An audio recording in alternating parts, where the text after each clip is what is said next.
تو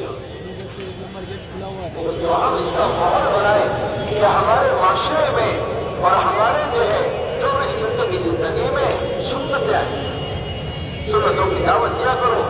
سنتیں جو ہے یہ رسول اللہ علیہ وسلم کے بدن سے نکلنے والے اعمال ہیں. بدن سے نکلنے والے اعمال اللہ کو مطلوب ہے. اللہ نے فرمایا ان کنتم تحبون اللہ فاتبعونی یحببکم اللہ ویغفر لکم ذنوبکم. آپ کہہ دیجیے کہ آپ میرے اتباع کرو. قرآن کہہ رہا ہے میرے اتباع کرو یعنی رسول اللہ علیہ وسلم کو اتباع کرو.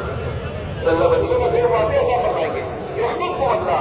سنتوں کی اتباع کی وجہ سے اللہ اس کو اپنا محبوب بنا لیں گے ویغفر لکم ذنوبکم اور اللہ اس کے گناہوں کو معاف کر دیں گے. سنتوں سے محبت کرے گا. فرمایا تم میں سے مومن کامل نہیں ہو سکتے.